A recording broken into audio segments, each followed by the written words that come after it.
Do you know how long after a baby giraffe is born it is able to walk around? I hear you shout, what has that got to do with the price of fish, Paul? And more importantly, what's it got to do with emotional repression? And an episode about emotional repression. Stick with me, I'll tell you all about it. When a baby giraffe is born, it can walk around about an hour later. So an hour after it bounces out of its big, tall mum, it can walk. What does that mean? Well, it means to a certain degree, after an hour, it is self-sufficient. It can walk around, it can find food. Compare that to us weird and wonderful humans. When we're born, we are completely helpless. We can't walk, we can't talk, we can't even lift our own heads up. What does that mean? It means that instinctively, from the second we enter this planet, we know we are completely reliant on the people around us. We are 100% reliant on the big ugly humans that we are handed to when we were born to keep us alive. And we know that instinctively, which is where all the problems start. Because if you go back to the last episode, what we were talking about, this is when the programming experiences really kick in from the second we are born. And the biggest programming experiences we have that lead to problems later in life are around our emotions. So the very first thing many of us will have heard when we were born, you may have said this to children when they were born, is don't cry. And we say it with the best of intentions, as all of this stuff is generally done with the best of intentions. That's why it's never about beating people up. It's just about learning about how we are the way we are so we can do something about it. So from the very start, think about emotions. Think about how children express emotions. If you've ever had kids, if you've ever been around a kid, think of a baby crying. Think about that pure, unadulterated, raw scream, the red face, the tears running down their face, their snot coming out their nose. Think about a toddler a few years later. Think about a temper tantrum.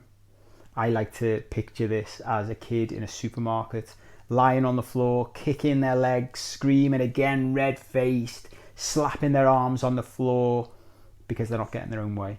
And then on the other end of the spectrum, think about a kid laughing. Think about that pure, unadulterated joy with no filter. I don't know anybody who doesn't hear a kid laugh and it also makes them laugh and makes them happy. That is what pure emotion looks like. And when we are born, before anything happens to us, before we get any programming experiences, that's how we are. In our natural form, in our natural state. Compare that to adults. When was the last time you ever saw an adult cry, have a temper tantrum, or laugh in the same way you see kids do it? Think how infrequently we laugh like that once you pass a certain age. The temper tantrum one I love to think about. Imagine if you saw Billy from down your street in the local supermarket and his wife Margaret wouldn't let him get the beers he wanted, so he just lay on the floor and started kicking his legs and screaming. And the same with crying. If you saw a grown-up human crying the way you see a baby cry, you'd probably think they should be sedated. So how does this happen? That's where this comes from. We are taught from a very young age that we need to suppress and repress perfectly natural, normal emotions in order to fit in and in order to please our caregivers. Basically, this is where it all ties in together. When our caregiver says to us, don't cry, don't be afraid, don't worry, these are all instructions that lead to us thinking, okay, I need to behave differently to how I would naturally behave in order to get their love, in order to make sure that they look after me so that I survive. The problem with that is that we are, as a whole natural human, I always like to think of it like this. You come out as this whole, fully formed natural human. And as you are told that you need to turn off some of those emotions that you are feeling naturally, you slowly become less than whole.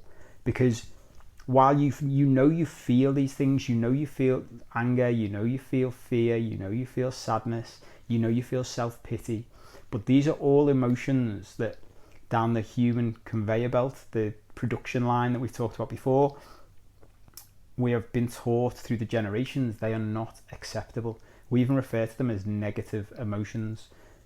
So we're told, you need to turn them off. You need to repress them, suppress them. And what that leads to us being is less than whole, less than we are actually meant to be. There's a difference between repression and suppression, which we'll cover quickly. In very basic terms, repression of emotions is basically when it's done on a subconscious level. So it's been going on so long, we are burying things so deep, we're not even consciously aware we're doing it. Suppressing emotions is more like when you notice and you are aware of something coming up and you consciously push it down. So for example, you had an argument with your partner before you go to work one morning, you are angry, you are pissed off, but you know you can't express that emotion when you get to work, so you suppress it. We do this part of our everyday natural life. You will mainly hear me talk about, and if you buy the book, I will mainly talk about emotional repression just for the sake of simplicity, but it's important to know the difference between the two, and also to know that they're both damaging, and we're doing both of them all of the time, which is the key. Why do we do this? We do this because, as I say, partly we're trying to please the caregivers around us. We're trying to please the people around us who we know we rely on for our very survival. And secondly, because something I learned actually when I started doing all of this work, I was a 38-year-old man, started seeing a therapist, started working with coaches, started studying all this stuff, started to reopen emotions that had been turned off years and years before. And something I noticed was how painful they are to feel. Even as a grown man, I can experience now sadness or grief or hurt or anger, and I can literally feel the pain, a physical pain inside. And I think to myself, I can make the conscious decision now to just feel it.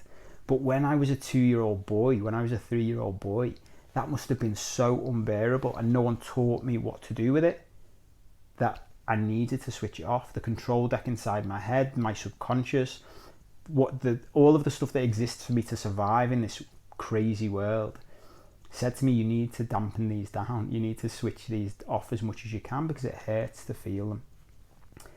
The problem with this is that, again, we know deep down that we feel these things. We already know instinctively that we feel anger, and we feel fear, and we feel sadness, and we feel self-pity, and we feel jealousy. So when we are told not to feel those things by our caregivers, all that leads to is us feeling ashamed of ourselves. This all happening on a deep subconscious level. None of this you're likely to be aware of. I was never aware of it until I started doing all of this stuff. So we become ashamed of who we are deep inside, and that's when our first feelings of I'm not good enough start. Because when someone tells us not to feel a certain thing, it's not like we can stop feeling it. If you're afraid of something and someone says to you, don't be afraid, it doesn't stop you being afraid. It just tells you that that feeling isn't acceptable. So where does that lead to? It leads to us feeling ashamed of the way we feel. Again, deep inside, deep in the subconscious. And shame is the foundation for everything else that we'll talk about.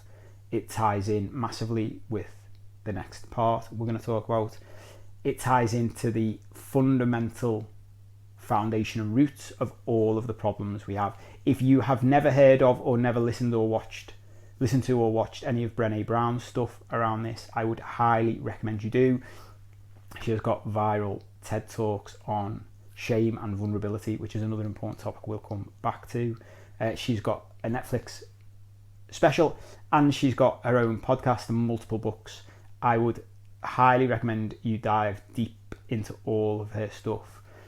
Shame is such an important part of everything we're going to do. We're going to talk about.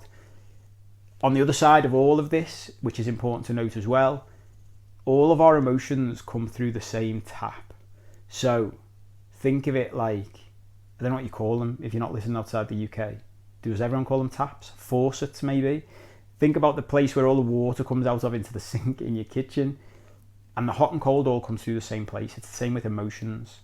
So you've got one big tap and all the emotions come through. So the problem is when we're taught that subconsciously we need to dampen down these so-called negative emotions like fear and anger and self-pity and jealousy, when we start to suppress those things, when we start to repress those things, we can't help but also turn down everything else as well. And this ties into the becoming less than whole conversation. Because while we start going back to the imagery of what we're like as kids, expressing our emotions, think about the crying and the laughter. When we start turning down the crying because we're told don't cry, don't be upset, when we start to turn that down because we need to try and keep the love and the affection of the people who are raising us in order to survive, we can't help but turn down the joy and the laughter and the happiness. That means we become compressed, we become less than whole. So we not only are we suppressing our so-called negative emotions, which we'll come back to again. This is a big part of what I talk about. There is no such thing as negative emotions, but we'll get stuck into that later. Not only do we start turning those down, we also start turning down the so-called positive emotions, which is why later in life, maybe in your 30s, in your 40s, in your 20s if you're unlucky, even younger in some people today, you feel unfulfilled, you feel stuck, you feel empty, you feel like you can't feel the world properly anymore without, often, which is where I ended up, without things like alcohol or drugs to help you break out of these things. I got to a point where I could only feel the extremes. So I could only feel really intense depression or sadness or intense joy and happiness and excitement, exhilaration. Everything in between just became really numb and really repressed and suppressed, exactly what I had been doing for years. That's where it all comes from. So it comes from the very start when we're kids, being told that certain emotions we feel are not acceptable.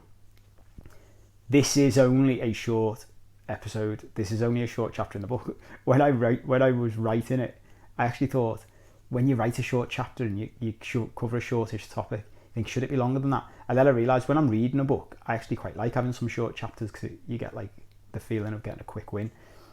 We will come back to what to do about all of this in the second part of what is the second part of the book, the transform, in the A, which is for accept, allow and process. And I will talk to you all about how you can start to undo this programming that we've had that has led to us repressing and suppressing perfectly natural emotions. For now, the whole idea of this episode, this chapter of the book, is just to give you a basis to understand how this starts out.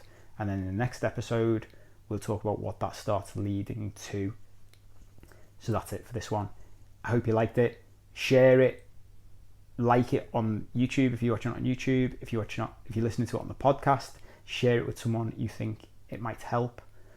We're going to get stuck in on the next episode to one of my favourite parts of all of this. Thanks for tuning in. See you soon.